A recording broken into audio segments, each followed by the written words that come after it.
Hello बच्चों, online class में आपका स्वागत है। ये सेकंड ईयर आज हम होगी 21/9/2020 कक्षा हमारे हैं बीएड सेकंड ईयर।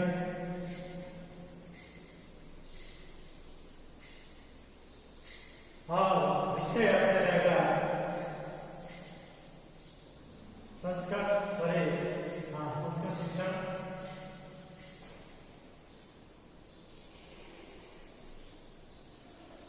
कई लोग का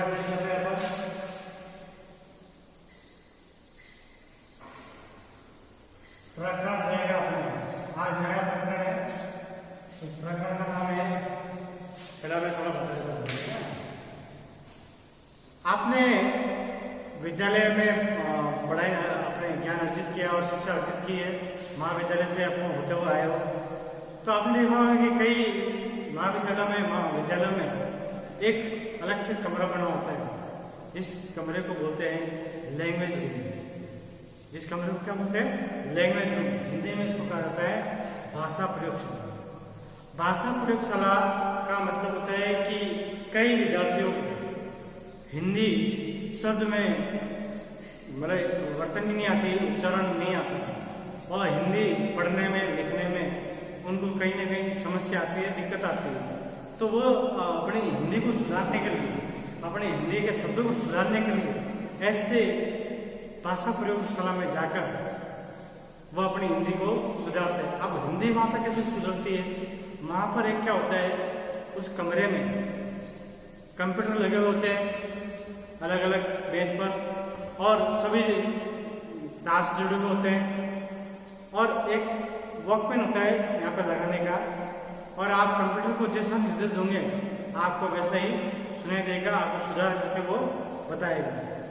तो भाषा प्रयोगशाला क्या होता है और भाषा प्रयोगशाला की क्यों आवश्यकता है, आज उसी विषय के बारे में हम अध्ययन करेंगे। तो आज हमारा मुख्य बिंदु रहेगा, मुख्य प्रकरण रहेगा भाषा प्रयोगशाला।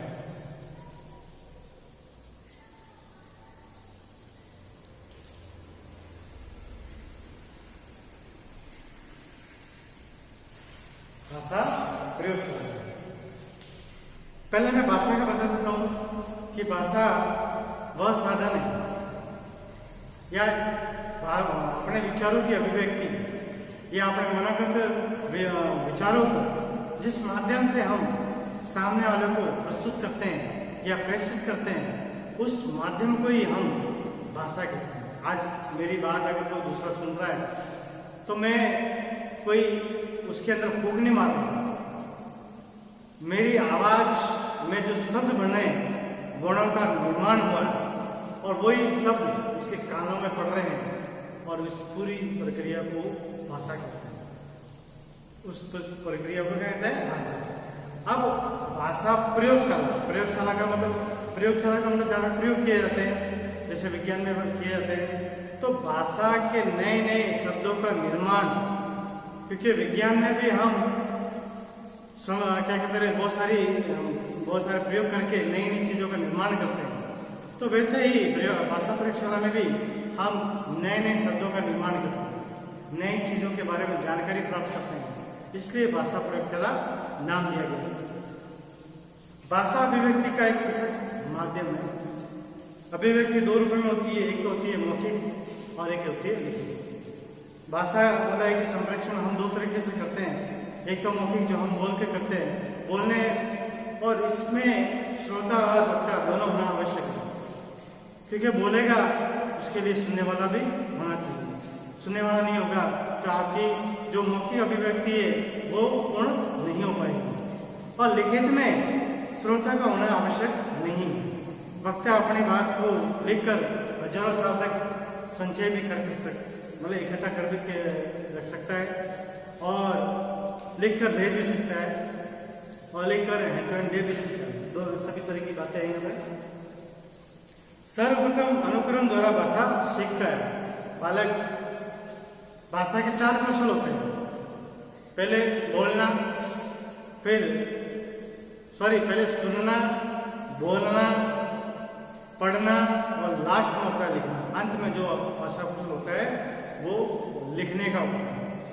यानी पहले बालक, आपने देखा होगा कि अपने जो छोटे छोटे बालक होते हैं, शिशु होते हैं, वो बात को सिर्फ सुनते हैं। सुनने के बाद में वो अपने एक शरीर हिलाकर अपना आंसर देते हैं। उन बातों को धीरे धीरे वो सुनता है, फिर धीरे धीरे बोलने की कोशिश करता है। बालक 3 साल से पहले क्लास में या विद्यालय में नहीं जाता, लेकिन फिर बोलना सीख जाता है, लेकिन उन शब्दों को लिखना वो नहीं जाता। हाँ, 3 साल के बाद में वो उन शब्दों को पढ़ भी सकता है और लिख भी सकता है। यानी 2 जो क्रिया है वो अनपढ़ भी कर सकता है, निरीक्षण भी कर सकता है, बिना पढ़ा लिखा भी कर सकता है। और 2 जो क्रिया है वो पढ़ने के बाद में ही जुड़ती है। तो सबसे पहले जो क्रिया होती है वो सुनने की होती है। तो सर्वप्रथम अनुकरण द्वारा भाषा सीखता है, वह जैसा सुनता है वैसा ही बोलने का प्रयास करता है। शुद्ध उच्चारित शब्दों से बालक शुद्ध बोलना सीखता है, अशुद्ध उच्चारित बालकों को बालक बोलने से बालक अशुद्ध उच्चारण करता है। यानी जब बालक किसी व्यक्ति के संपर्क में जाता है और वो जो बोलते हैं उससे बोलने की कोशिश करता है। अगर उन्होंने कुछ स्कूल को सकूल बोला है तो बच्चे भी सकूल बोलेंगे। अगर किसी चीज को और अशुद्ध से बोला है, अशुद्ध उच्चारण किया है, तो बालक भी उसका अशुद्ध उच्चारण ही करेंगे। यानी बालक जो सुनता है उसी को दोहराने की कोशिश करता है, उसी को बोलने की कोशिश करता है। विद्यालयों में भाषा प्रयोगशाला स्थापित करके विद्यार्थियों को भाषा के शुद्ध उच्चारण का अभ्यास कराया जाता है। यानी मैंने यही बात बताई कि बहुत से बालक शब्दों को गलत उच्चारण करते हैं, अशुद्ध उच्चारण करते हैं। तो उनके ही लिए विद्यालयों में, महाविद्यालयों में भाषा प्रयोगशाला की स्थापित की जाती है, जिससे वो वहां जाकर अपनी भाषा को सुधार कर सके। अब भाषा प्रयोगशाला का अर्थ, भाषा प्रयोगशाला का अर्थ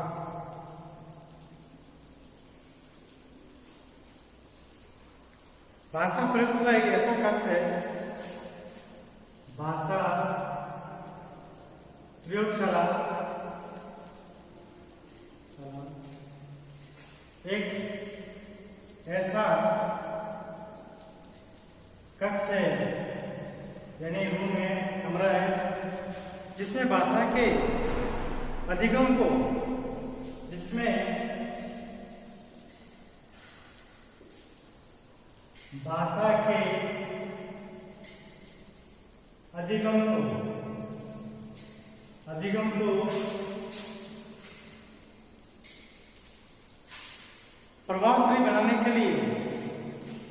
प्रभावशाली बनाने के लिए,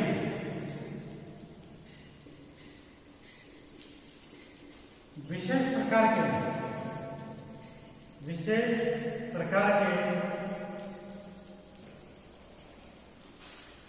साधन जुटाए जाते हैं।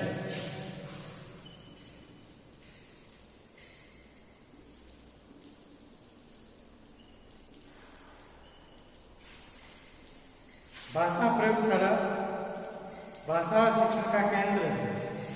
भाषा प्रयोगशाला भाषा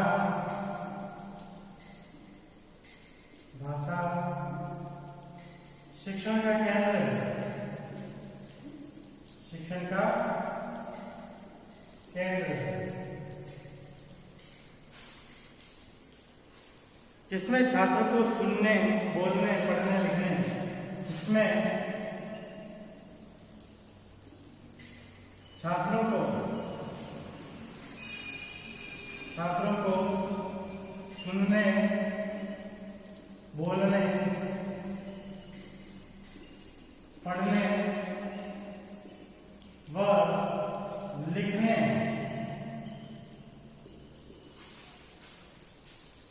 आदि के लिए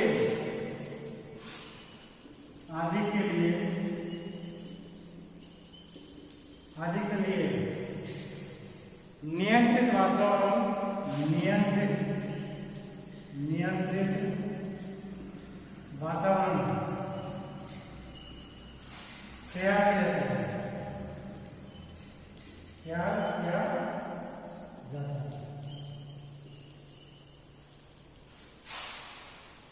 अर्थात मैं आपको बताऊंगा, भाषा प्रयोगशाला एक ऐसा कक्ष है, मतलब ऐसा कमरा है जिसमें भाषा के अधिगम यानी भाषा को सीखने के लिए, अधिगम होता है सीखने के लिए, अधिगम को प्रभावशाली बनाने के लिए यानी अपनी भाषा को और अच्छा से बनाने के लिए और अच्छे से बोल सके इसके बढ़ाने के लिए विशेष प्रकार के साधन जुटाए जाते हैं, यानी विशेष प्रकार के साधन यानी इलेक्ट्रॉनिक चीजें जुटाई जाती है। भाषा प्रयोगशाला भाषा शिक्षण केंद्र है।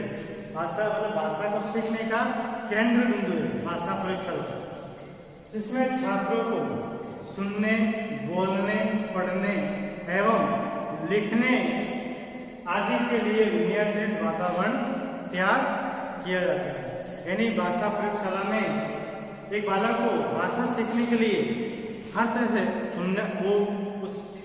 सुनता भी है, बोलता भी है, पढ़ता भी है और लिखता भी है, यानी चारों कौशलों में दक्षता प्राप्त करता है, चारों कौशलों में निपुणता उस भाषा प्रयोगशाला में जाकर करता है। यानी भाषा सुधार के लिए या भाषा में शुद्ध उच्चारण करने के लिए भाषा प्रयोगशाला में ही वो प्रक्रिया की जाती है, ऐसा वातावरण उसमें बनाया जाता है। तो आज हम इतना ही करेंगे, अर्थ के बारे में बताएंगे, कल हम और देखते हैं क्या पढ़ सकते हैं हम अगला विषय। तो धन्यवाद, और कमेंट्स बॉक्स में जाके अपना नाम, पिताजी का नाम और उपस्थिति दर्ज करें और